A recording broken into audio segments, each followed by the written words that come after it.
बेटा last lecture में हम लोगों ने फर्स्ट लॉ ऑफ मोशन को खत्म कर दिया था और आज हमारे पास एक ही टॉपिक, एक ही दिन में एक ही टॉपिक करेंगे, बट करेंगे आराम से और डिटेल में। कौन सा लॉ स्टार्ट करने जा रहे हैं आज हम लोग?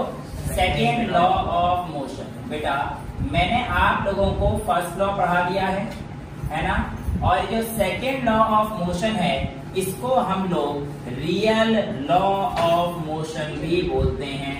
अगर आपसे कोई पूछे why it is called the real law, तो इसका सिंपल स्टेटमेंट है कि both first and third law can be derived, यानी कि आपका चाहे फर्स्ट लॉ हो या फिर आपका थर्ड लॉ, वो दोनों सेकेंड लॉ से डिराइव करे जा सकते हैं।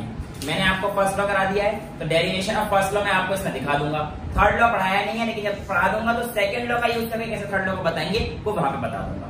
ठीक है, तो चिंता करने वाली कोई दिक्कत नहीं, अपना एक एक कॉन्सेप्ट क्लियर करके चलना। ठीक है, आज भी जो प्रैक्टिकल हो सकते हैं, जैसे हो सकते हैं, जिस तरीके से हो सकते हैं, हम लोग करेंगे इन अ फन वे। थोड़ा बहुत मेरा नुकसान भी होगा, वो भी देखेंगे, दैट डजंट मैटर, है ना। बस आप लोग समझ में आ जाए, है ना। और मेरा नुकसान मतलब आप लोग फीस की तो पे कर रहे हो, कुछ तो नुकसान जरूर है। चलो ओके, नाउ पे अटेंशन बेटा। मैं आप लोगों से कहता हूं सेकेंड लॉ क्या है, तो इस चीज को समझने से पहले मैं आपको एक और नई चीज समझाना चाहता हूं, जिसका नाम है आपके कॉन्सेप्ट के लिए मोमेंटम। क्या नाम है बेटा? मोमेंटम। अब ये मोमेंटम क्या है आइए समझते हैं। देखो मैं आपसे कहता हूं ये एक मार्कर है। क्या है? ये एक मार्कर है और ये एक कप है। अगर मैं एक मार्कर को फेंक के मारूं और एक कप को फेंक के मारूं, तो बताओ किसमें चोट ज्यादा लगेगी? कप में ज्यादा लगेगी। ठीक है, अब आ जाए जना, बड़ा राजा बेटा, सबसे आगे बैठ जाता भैया। टोपी नहीं मारूंगा, टोपी उतार नहीं, बस बेटा बस सुनो। आपने कहा कप से चोट लगी, अब देखो जरा ध्यान से, इधर नहीं मार रहा है, भरोसा रख ले, कप से नहीं मार रहा। कप आ रहा है ऐसे, है ना, और पेन फेंक के मारूंगा अभी इसके, मेरे को यही रोड दूं। अब बताओ किससे ज्यादा तो चोट तेज लगेगी? पेन से। इतने से तो मार रहा है, तो चोट लग गई इसके, नहीं लगी ना। अब पेन यहाँ से फेंक के दिखाओ, मार के दिखाओ, इसे लग जाएगी ना। समझ में आ रहा है? तो क्यों आपने कहा कप, क्यों कहा कप में? कि सर कप का ना मास ज्यादा दिख रहा था, ऐसा देखकर हमें लगा कि जिसका ज्यादा मास होगा वो ज्यादा चोट पहुंचाएगा। लेकिन ऐसी बात आज हम लोग गलत प्रूफ कर चुके, देख तो चुके। लेकिन क्यों होता है इसको हम लोग मोमेंटम की टर्म्स में जानते हैं। बट बैठ सकते हो, अब यहाँ से रहना। बट उससे पहले एक दो चीजें और बताता हूँ मैं आपको। जैसे कि एग्जाम्पल के तौर पर मेरे सामने दो बॉल है ना, करके ही देख लेते हैं। ठीक है, अब भाई मैं मार सकता हूँ किसी के, या तुम मेरे मार लो, एक ही बात है। क्या कह रहा है? मेरे मारो, उसके मारो, चश्मा उतार। हाँ नहीं, इसे रख दे नीचे, इसे रख दे, इसे थर्ड लॉ में इस्तेमाल करेंगे इसके बोर्ड को। चलो अभी सुनो ध्यान से। यहाँ पर ये एक बॉल है, छोटी सी बॉल है, ये एक छोटी सी बॉल है, ध्यान से सुनना। ठीक है, कैमरा एक बार इधर पकड़ दिखा, मैं इसे ये मारूंगा। हाँ इधर ही मारूंगा, ठीक है। हाँ नहीं मैं यार, तू अच्छा लगता है, तू बढ़िया। ठीक है, कैच वैच मत करियो। अब देखना, इस बॉल को मैं मारूंगा और पूरी जान लगा के मारूंगा। ठीक है, बस आंख बचा ली बेटे, जाते कुछ नहीं हो रहा था। ठीक है, एक बॉल है, इसमें देखो मारू, मार सर, इधर दिख रहा है, निशाना चुप किया। उसके ज्यादा कुछ उसने एक्शन भी नहीं दिया, उसने ज्यादा कुछ एक्शन भी नहीं दिया, क्योंकि ये बॉल थे। अब देखो जरा, ये बॉल है, फिजिक्स के लिए इतनी कुर्बानी नहीं दे सकता। एक कुर्बानी मांग रहा हूँ उससे मैं, एक चैप्टर के लिए ये कुर्बानी। देखो मैं इसको मारूंगा जरूर, एक बॉल से मारा, क्योंकि एक्सपेरिमेंट फेल हो जाएगा। तेरी फीस बार कम करो। चलो इसको मार रहा हूँ, ध्यान से देखना और बता दिया भाई, पकड़ मत, एक्सपेरिमेंट फ्लॉप हो जाएगा। लकी तो होगी उसकी। अब तू बेटा सुन, मैं कुछ नहीं कह रहा, तू आराम से खुद बता, ऐसे दे तो सही, तो आराम से सच्ची सच्ची बता दे किस बॉल से ज्यादा तेज लगेगी, इस वाली से या फिर इस वाली से? इस वाली से ज्यादा तेज लगेगी। ठीक है, अब सुनो बेटा मेरी बात। एक्चुअल में यहाँ पर जो कॉन्सेप्ट था वो हमारे पास मोमेंटम का था। मोमेंटम का था, सुनो क्या कॉन्सेप्ट था। मोमेंटम हमारे पास एक कंबाइन इफेक्ट होता है बेटा। क्या है? कंबाइन इफेक्ट होता है। और वो किसका कंबाइन इफेक्ट है? तो आप आज से जान लीजिए कि मास और वेलोसिटी जब आपके पास कंबाइन होती हैं तब वो मोमेंटम बनता है। देखो मास इसका ज्यादा था, लेकिन वेलोसिटी इसकी ज्यादा थी तो इससे चोट ज्यादा लगी, है ना। लेकिन अगर दोनों को सेम वेलोसिटी से फेंकेंगे तो इससे ज्यादा तेज लगेगी क्योंकि इसका मास ज्यादा है। ऐसा क्यों? क्योंकि मोमेंटम इसका ज्यादा हो जाएगा और मोमेंटम इज यानी कि मैं अगर किसी का मास इनटू वेलोसिटी करूंगा वो जो मेरा इफेक्ट आएगा वो मोमेंटम होगा और उससे हमें पता पड़ेगा कि चोट किससे ज्यादा है। जैसे कि मान के चलो एक साइकिल आ रही है 10 मीटर पर सेकंड की स्पीड से, तुम शायद नजर भी ना लगाओ, लेकिन वहीं एक ट्रक आ रहा है पूरा 2 मीटर पर सेकंड की स्पीड से, चलो दिख तो जाएगा ट्रक आता हुआ, फिर भी उसे पता है भाई ये अगर ये हो गया ना तो बस आ गया तो ये या फिर हमें ट्रक है भैया वो 2 मीटर पर सेकंड कुछ भी। वाह, एक ट्रक यहाँ खड़ा हो ना तो यहाँ पे खड़ा और 2 मीटर ट्रक ऐसे बेटे तेरे ऊपर से गिर जाएगा और मैं आऊंगा करने एक बार हाथ जोड़ देंगे भाई, इतना तो करेंगे, है ना, इतना कर देंगे, एक दिन छुट्टी कर देंगे, पर इतना बलिदान नहीं मांग रहा फिजिक्स से, ठीक है।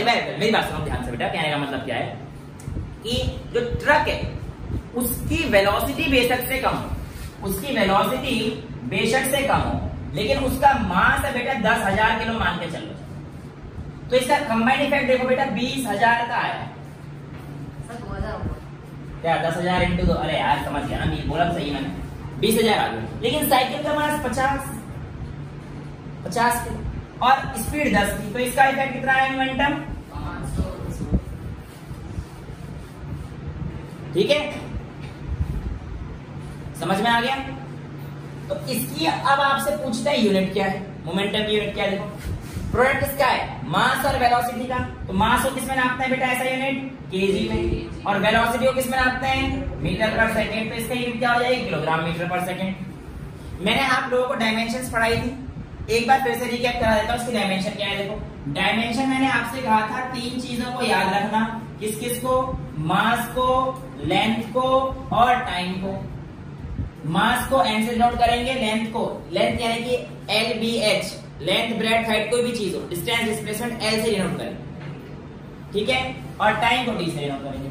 अब मोमेंटम जो है ये है मास इनटू वेलोसिटी, तो इसकी यूनिट लिख दो बेशक से, मास का मतलब केजी और ये है मीटर पर सेकंड, राइट। तो अब देखो इसकी जो मास की टर्म्स में डायमेंशन देखूंगा, केजी का क्या आएगा m, मीटर को किससे डिनोट करूंगा मैं, लेंथ से, तो l, और पर सेकंड का मतलब t और उसकी पावर -1, तो मोमेंटम की डायमेंशन क्या आ जाएगी, mLT -1। समझ में आ गया ना, याद है मैंने आपको कराया था जैसे स्पीड की डायमेंशन क्या थी, L/T, length upon time, meter पर सेकंड थी ना, तो ये क्या आ जाएगा LT -1।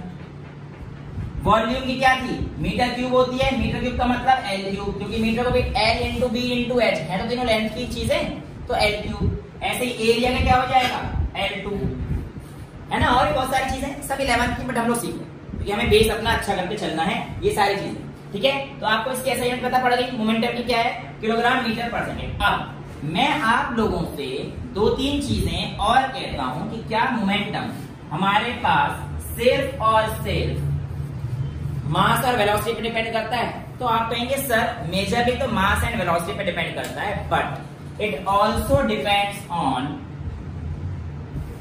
Time of contact. क्या कह रहा है बेटा, टाइम ऑफ कांटेक्ट। अभी टाइम ऑफ कांटेक्ट का हम लोग केस सुन लेते हैं, फिर मैं आपको एक चीज और समझा दूं। आपको टाइम ऑफ कांटेक्ट का मतलब है कितने टाइम के लिए कोई भी बॉडी किसी दूसरे बॉडी के साथ कांटेक्ट में रहे। ध्यान सुनना, जितना टाइम ऑफ कांटेक्ट कम होगा उतना आपके पास फोर्स ज्यादा आएगा। क्या आएगा, फोर्स ज्यादा आएगा, राइट। टाइम ऑफ कांटेक्ट इतना ज्यादा, सॉरी उल्टा बोल दिया, टाइम ऑफ कांटेक्ट इतना ज्यादा उतना फोर्स कम। I am very sorry, if time of contact is increase then force will decrease, inversely proportional. 2 minute में समझाता हूं। एक ऐसी क्वांटिटी जिसका नाम है इंपल्स, क्या है बेटा, इंपल्स। व्हाट इज इंपल्स, तो impulse can be simply stated as कि large force in small interval of time, in small interval of time, यानी कि जब बहुत छोटे टाइम में बहुत ज्यादा फोर्स लग जाती है उसको आप क्या बोलते हो, इंपल्स। या आप कह सकते हो चेंज इन मोमेंटम को भी हम लोग इम्पल्स बोल सकते हैं। क्या बोल सकते हैं? चेंज इन मोमेंटम को इम्पल्स। अभी इम्पल्स का कॉन्सेप्ट समझने के लिए हम लोग आगे आएंगे।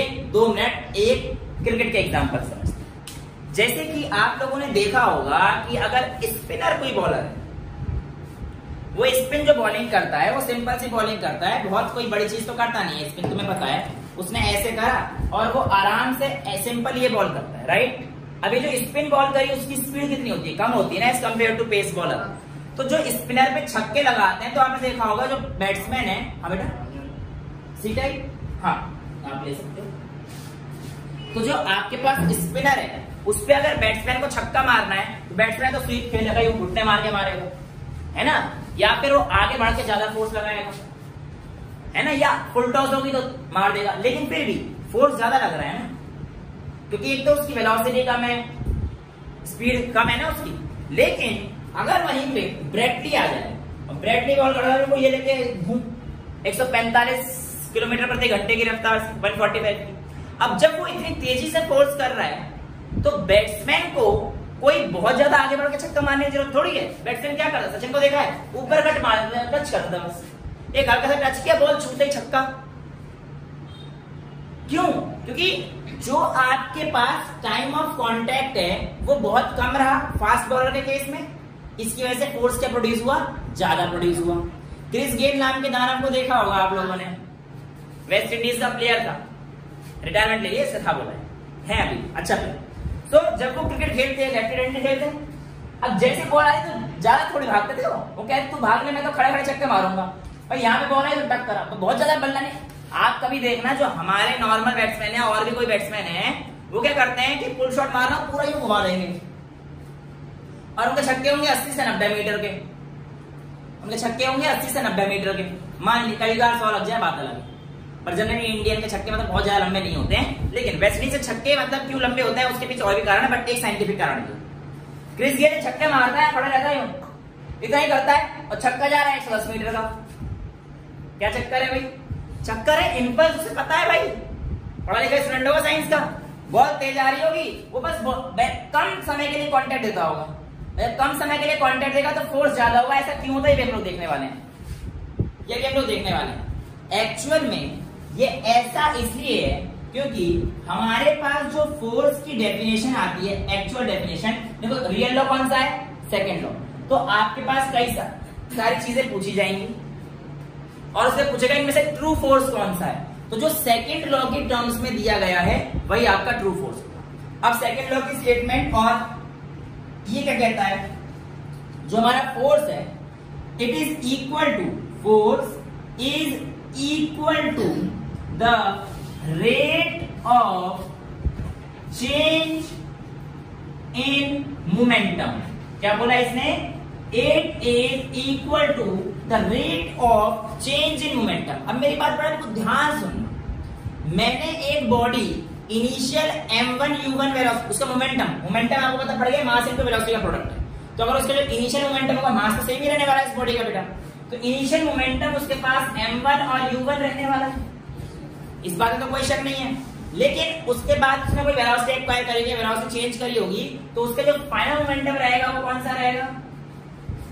m1 v1, उस बॉडी का वेलोसिटी चेंज होगा, मास तो सेम ही रहेगा ना बेटा।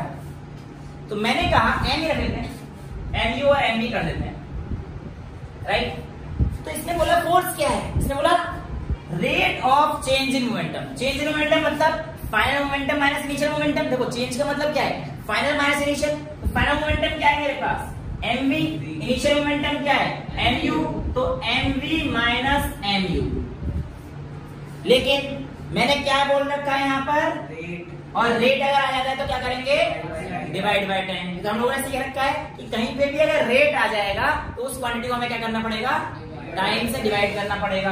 यानी कि mv minus mu upon t, ये किसके इक्वल होगा बेटा? आपके फोर्स के इक्वल होगा। और यही हमारे पास जो लॉ है, सेकेंड लॉ, यही कहता है। सेकेंड लॉ हमसे यही कहता है कि जो आपका फोर्स है, it is equal to the rate of change of momentum. अब ध्यान से सुनो, फोर्स और टाइम का रिलेशन कैसा है? इनवर्सली प्रोपोर्शनल है। जितना ज्यादा टाइम लगेगा उतना फोर्स क्या हो जाएगा, कम हो जाएगा ना। यहां से ये तो बताना चाह रहा था। और जो इंपल्स होता है वो होता है फोर्स इनटू टाइम। क्या होता है, impulse is equal to force into time, यानी कि large force in small interval of time. तो फोर्स इनटू टाइम करेंगे तो इंपल्स आ जाएगा। और मैंने दूसरी डेफिनेशन लिखी कि impulse is equal to change in momentum. जब F इंटू टी इंपल्स के इक्वल है, इस टी को इधर ले आओ तो F इंटू टी हो जाएगा, इंपल्स बोल दूंगा इसे मैं। और इंपल्स किसके इक्वल है, चेंज इन मोमेंटम के। तो सिंपल भाषा में ये भी तो बोला जा सकता है कि इंपल्स चेंज इन मोमेंटम। ठीक है, अब इस इंपल्स को या मोमेंटम को या सेकंड लॉ को इस्तेमाल कहां कहां पर करते हैं और कैसे करते हैं, ये मैं आपको दोबारा से इस बॉल को लेकर बताता हूं। ठीक है, अब मेरी बारी है इस पे आने। ठीक है, अब एक बच्चे को मैं बॉल फेंकने के लिए बोलूंगा, ठीक है, और चश्मा उतार देता, नहीं मुझे पता है बदला तो तू लेगा, इसी को बोलूंगा बेचारे को। चांस इसको ही मिलना चाहिए ना कि सर आपने तो मेरा ठोका था, आप टेंशन ना लो बेटे। लेकिन एक बस कोशिश है कि आप थोड़ा से, वैसे तो क्लासरूम ज्यादा बड़ा है नहीं हमारा, पर फिर भी जितना भी है उसमें आप उस कोने से मेरे पास बॉल फेंकना, ठीक है। और उस कोने से जब आप बॉल फेंकोगे तो आप थोड़ी सी स्पीड से फेंकना, थोड़ी तेज फेंकना। मैं थोड़ा बहुत क्रिकेट खेलता था तो शायद कैच कर लूं एक केस में और एक केस में ना कर पाऊं, ठीक है। कैमरामैन आप अपनी जगह ले लीजिए, ठीक है, और पहले धीरे फिर तेज आप पहुंच जाओ बेटे कॉर्नर पर, वहां पर, ठीक है। और ये पकड़ लेगा कैच तो, ठीक है, ज्यादा तेज नहीं, मतलब वो हो जाए। देखो बेटा, पहले धीरे फेंकना बॉल को और ध्यान से देखना अभी क्या क्या चेंजेस होंगे और क्या क्या चीजें होती है, ठीक है। धीरे से फेंक दे एक बार, ये तो मैंने ऐसे कैच कर, ठीक है, बट थोड़ी बहुत चोट शायद हाथ में आई। अभी लेदर की बॉल निकाल रहा, मेरे नाक में मारेगा वो, बदला तो लेगा। ले बेटा, आप देखो स्पीड बढ़ानी है, ध्यान सुनना, स्पीड बढ़ानी है और जितनी हो सकता है, मतलब बहुत ज्यादा जहां से मत फेंके क्योंकि जगह कम है, वरना अगर जगह ज्यादा होती है हम प्लेग्राउंड में तो मैं बोलता हूँ कितनी तेज है। लेकिन अभी जो है थोड़ी तेज चाहिए, थोड़ा बहुत एक टूटेगा, ग्लास अगर कोई सामान नहीं है तो डरने की जरूरत नहीं है, सर को बचाने की जरूरत नहीं है, सर की नाक बचा लियो, कप पे मार, ठीक है, कप पे रहने यार। ये देखिए बहुत कितना नारायण बच्चे का कप पे मार, दिखा इसकी शक्ल दिखा, ठीक है, हाँ शक्ल छुपा रहा है, तेज फेंकना बोल, ठीक है। अब देखो तेज फेंक रहा है, तेज फेंक, तेज गलत जगह टारगेट मार रहा है सर, ये गलत जगह टारगेट, यहाँ कैच देना है भाई सर, पिछली 2 क्लास से वही टारगेट कर रहा है, ये वही टारगेट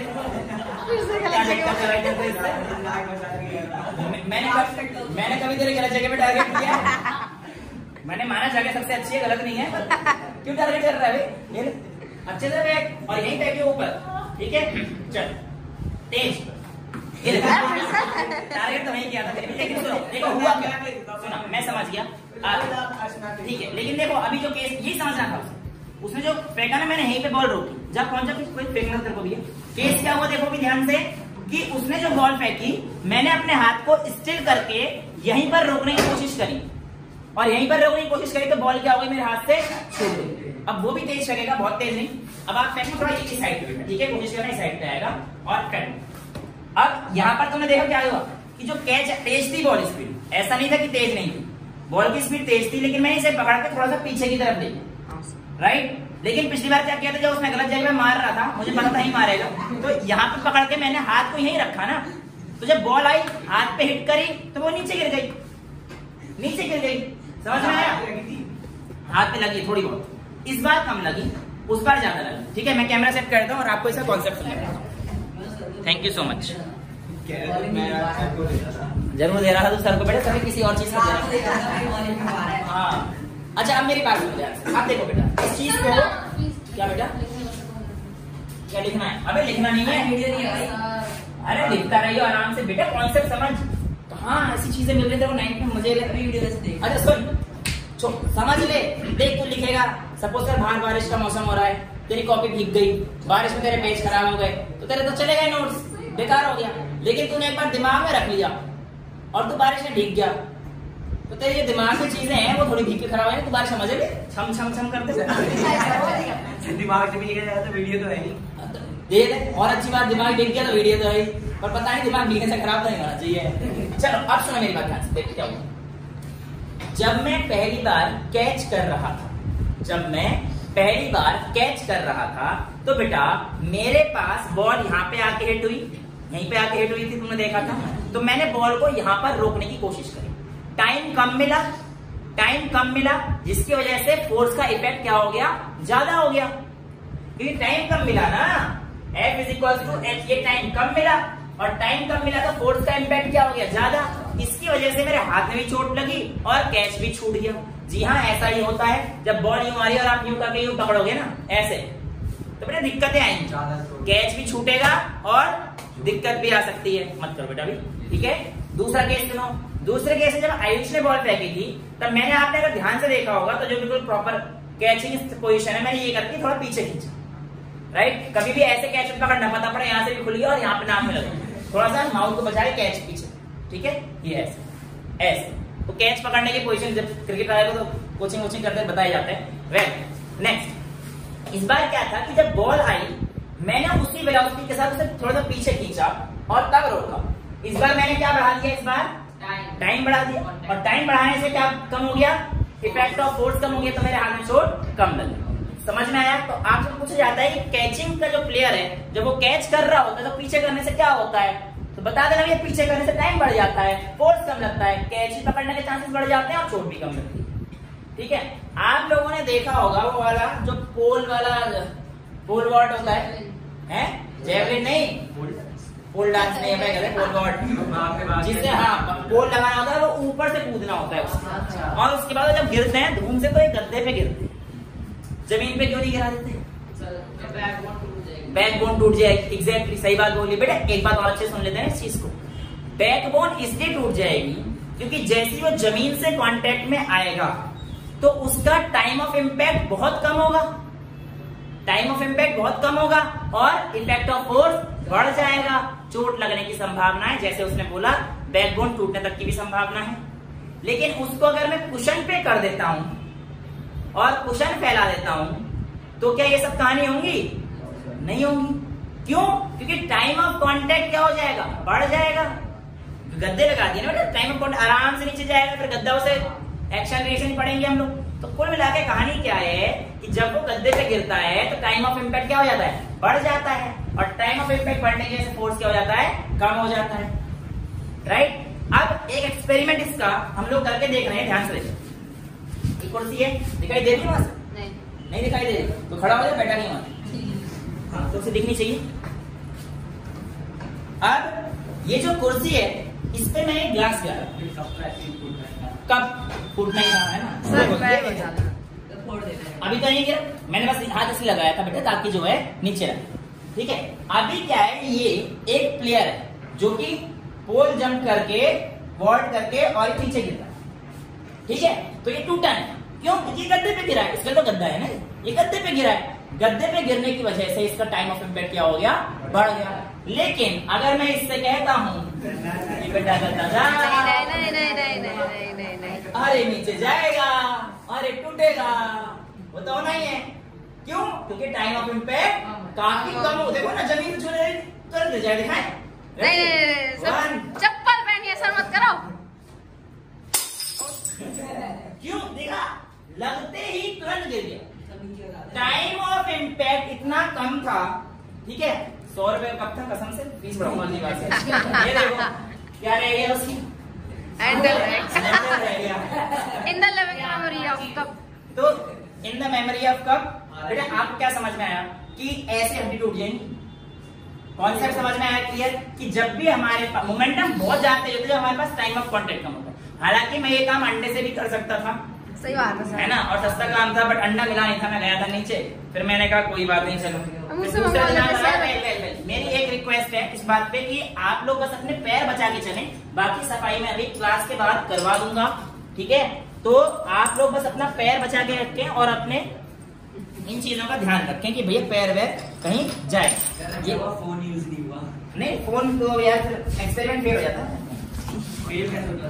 क्योंकि टूटा हुआ देखता नहीं ना तुम्हें, ठीक है। चलो, ये कहानी आप लोगों को समझ में आ गई है और मैंने थोड़ा सा साइड में कर दिया ताकि मैं भी जो है बच्चा क्यों नहीं, ऐसे क्या बेटा दिखता क्यों, दिखता है इसलिए नहीं, फिर मटेरियल पे भी डिपेंड करता है, मटेरियल पे भी चीजें डिपेंड करती हैं। आईफोन मेरा थोड़ी है, मांग के तो वीडियो बना रहा हूँ।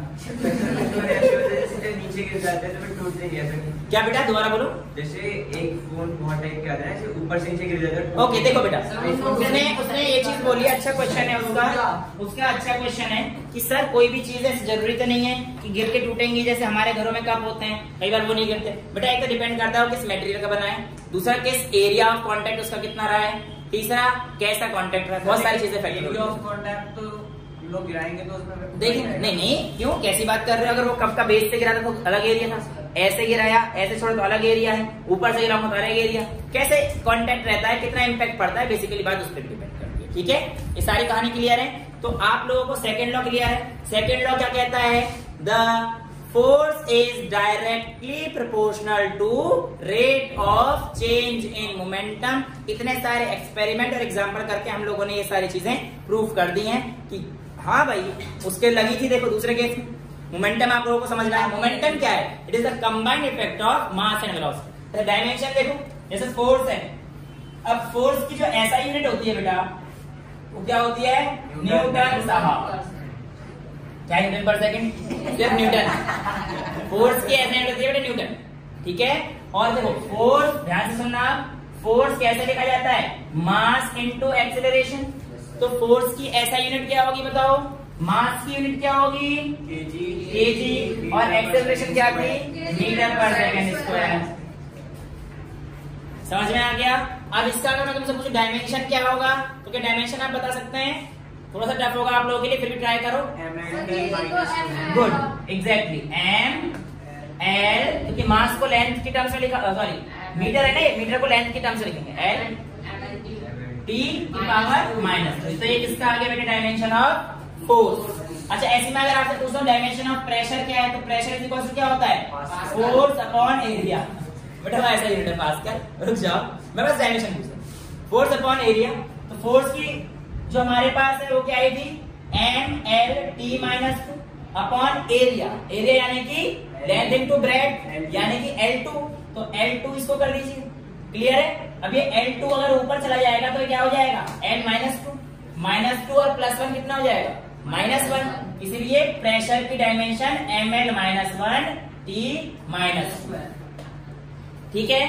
अब याद करो मैंने आप लोगों को छोटी सी डिफरेंशिएशन भी सिखाई थी, याद है।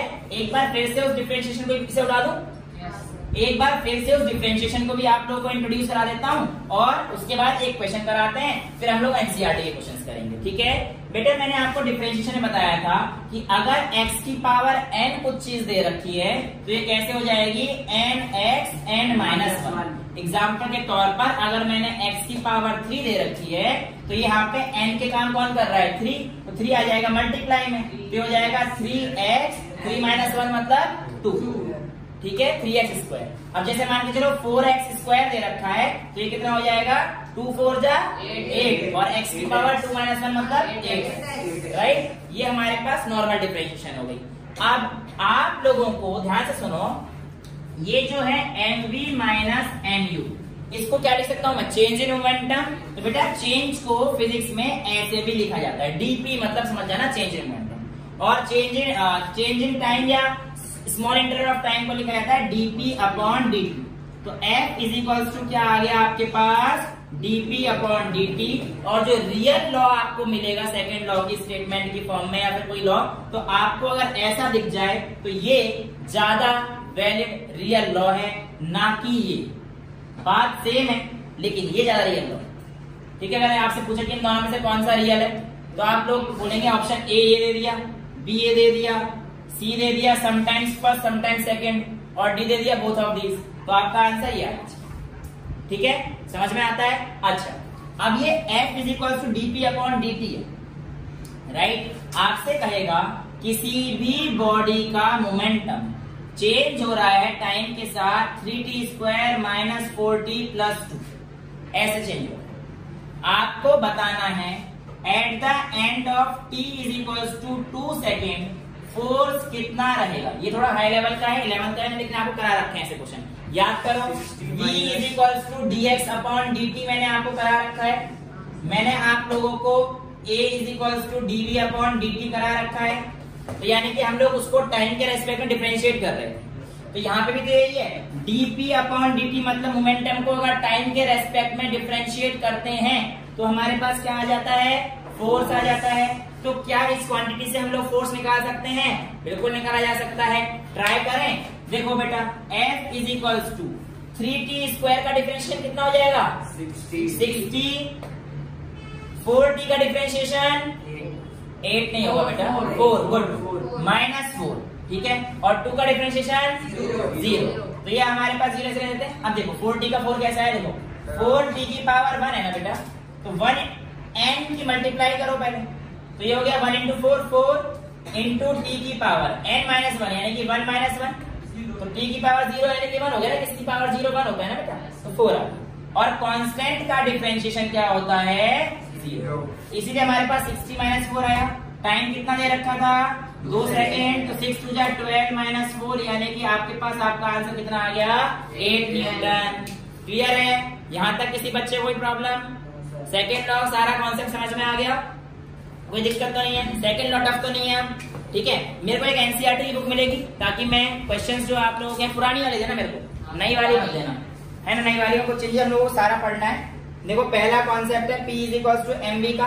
अच्छा ये चीज आपको बोला है कि देखो अगर आप कह रहे हो कि छोटे मास से दिक्कत होती है, बड़ा मास ज्यादा चोट पहुंचाएगा, तो देख एक बंदूक में से गोली निकलेगी, तो गोली का मास तो बहुत कम है बट उसकी वेलोसिटी इतनी ज्यादा होती है कि कंबाइन इफेक्ट से बहुत ज्यादा चोट होता है।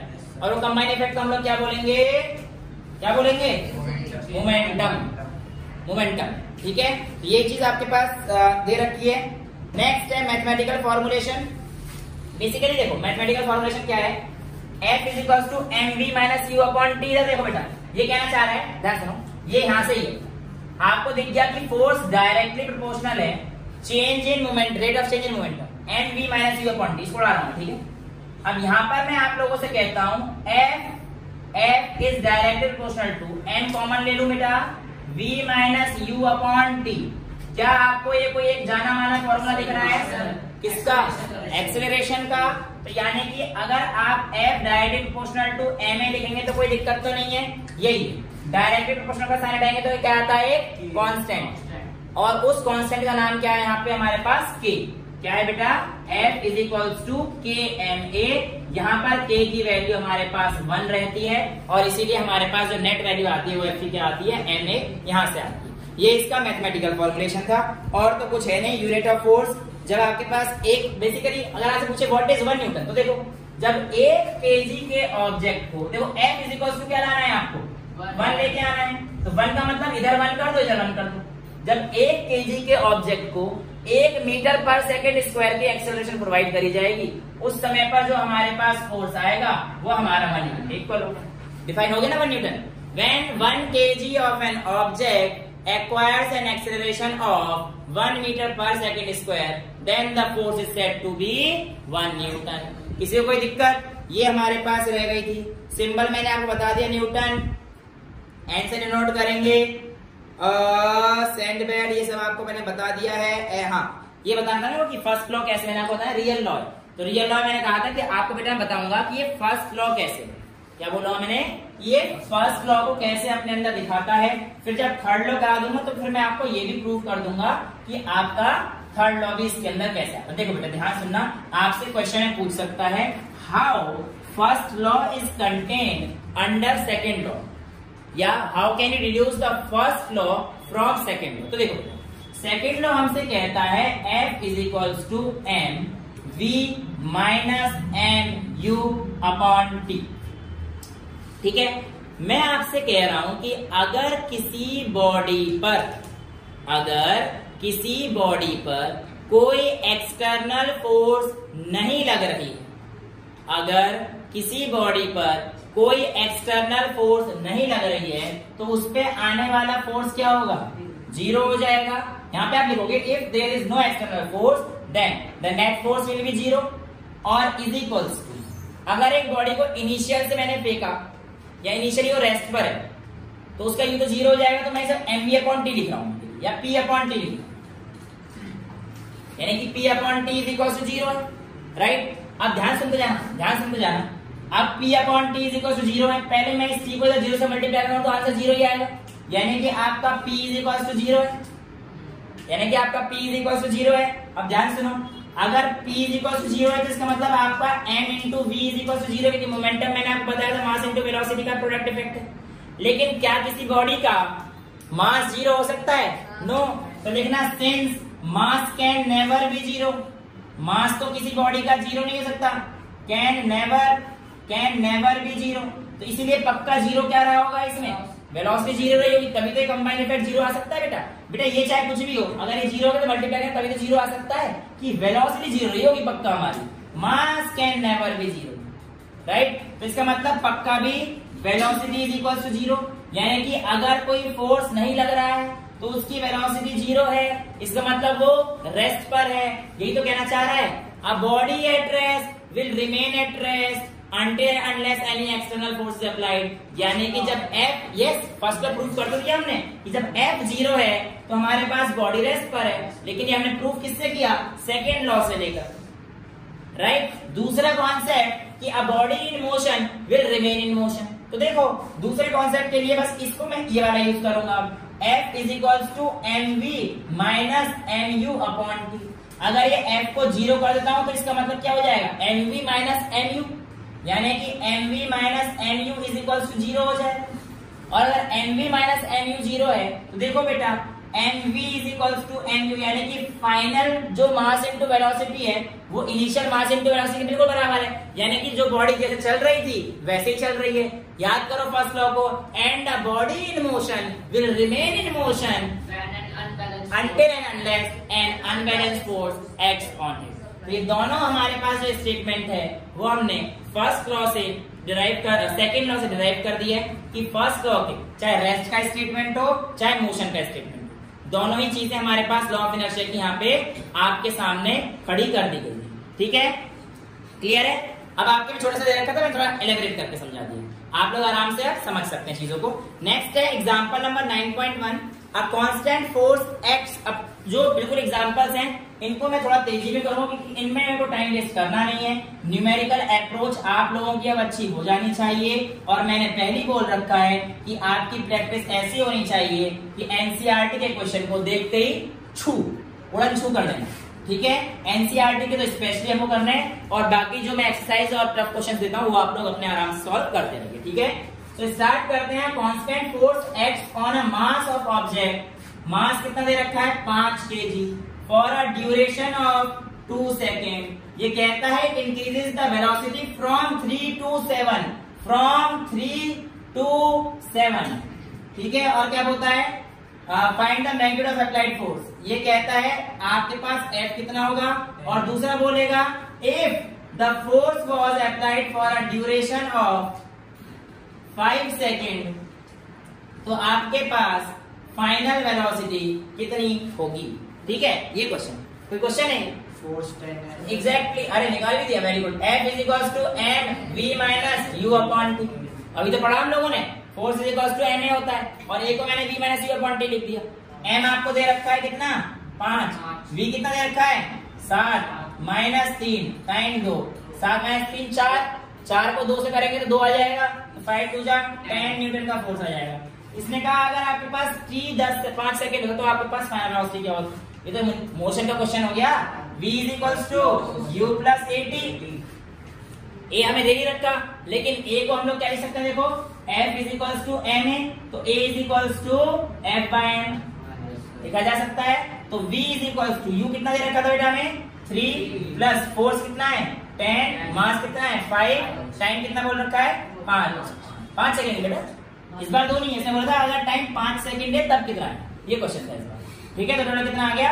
13 मीटर पर सेकेंड। किसी चीज की भी यूनिट लगाना ना भूले, यूनिट के नंबर 13 क्या? 3 प्लस 10 क्या हुआ?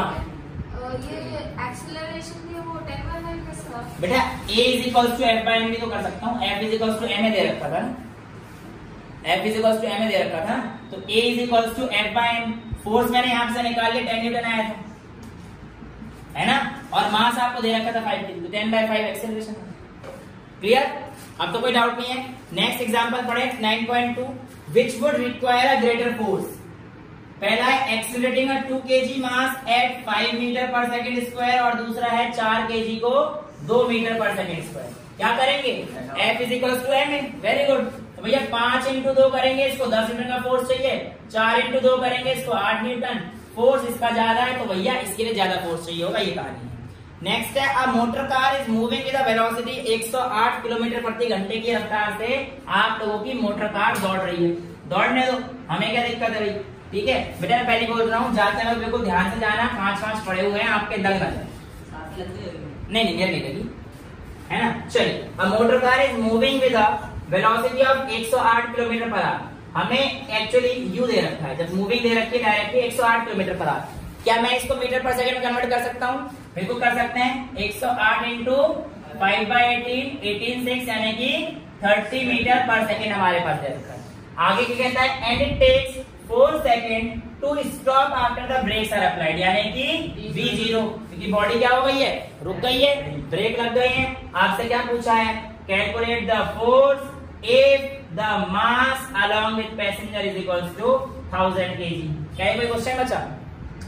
F is equals to m v minus u upon t. Mass कितना दे रखा है 1000, velocity 0, initial velocity 30, time 4 second. Solve कर लेना, कितना आएगा 750, 7500 माइनस का है। अब ये माइनस का क्या बता रहा है बेटा आपके पास, ये रिटार्डिंग फोर्स है। आपने दबाया ब्रेक ना, तो अब फोर्स जो चल रही थी उसके अगेंस्ट में काम कर रहा है ना वो सारी चीजें, तो ये रिटार्डिंग फोर्स है। ठीक है, कि आपका जो फोर्स है वो आपके पास मोशन ऑफ कार के ऑपोजिट डायरेक्शन में लगा। नेगेटिव का मतलब समझ में आ गया कि डायरेक्शन, क्योंकि फोर्स कैसी क्वांटिटी है, वेक्टर क्वांटिटी है, और जो वेक्टर क्वांटिटी है वो डायरेक्शन पे डिपेंड करती है। तो यहाँ पे नेगेटिव साइन क्या बता रहा है कि जो आपका मोशन है वो आपके पास नेगेटिव डायरेक्शन में है ऑफ दैट ऑफ कार। ठीक है, नेक्स्ट है 9.4, मेरे पास मेरी बुक में जो एग्जांपल है वो हमसे कहता है कि a force of 5 Newton gives a mass m1 and an acceleration 10 metre पर सेकंड स्क्वायर। क्या कहता है, फोर्स कैसा, फोर्स कितना है, फोर्स दे रखा है 5 न्यूटन और एक्सेलरेशन, एक्सेलरेशन दे रहा है 10 मीटर पर सेकंड 0.2। हाँ, तो 5 न्यूटन का फोर्स A दे रहा है हमारे पास 10 मीटर पर सेकंड स्क्वायर, ये m1 के लिए है, और and mass m2 and acceleration of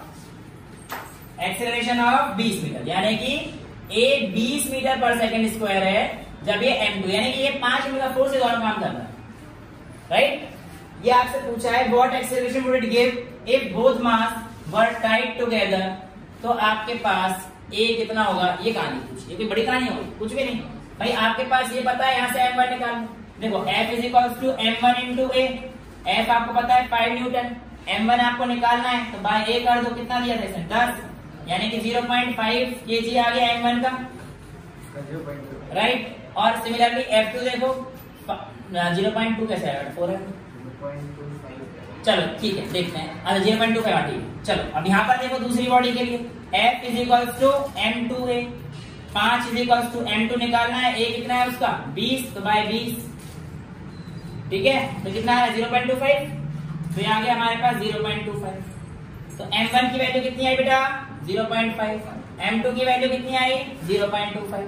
तो इसने कहा था अगर 5 न्यूटन का फोर्स लगेगा तो आपके पास जो एक्सेलरेशन है वो कितना होगा, तो F is equals to m1 plus, क्योंकि हमने बांध दिया ना बोथ आर टाइड, तो एक्सेलरेशन कितना होगा, तो F is equals to ma, पर m की वैल्यू कितनी आ जाएगी इस बार m1 प्लस m2, क्योंकि दोनों को बांध दिया है, इनटू a, तो m1 प्लस m2 0.75, और ये 5 is equals to a is equals to 5/0.75। Solve करके एनसीईआरटी से आंसर देख लेना भैया, मैं डायरेक्ट दे देता हूँ 6.67 मीटर पर सेकंड स्क्वायर। ठीक है, अरे जो भी वैल्यू है, जो भी वैल्यू आप चेक कर ले, मैं तो आपको कैलकुलेशन थोड़ी सिखा रहा हूँ। नेक्स्ट आपसे बोला है VT graph ball of mass 20 ग्राम। क्या बोला है, बॉल का मास कितना दे रखा है 20 ग्राम, और उसका वीटी ग्राफ यानी कि वेलोसिटी टाइम ग्राफ आपको दे रखा है।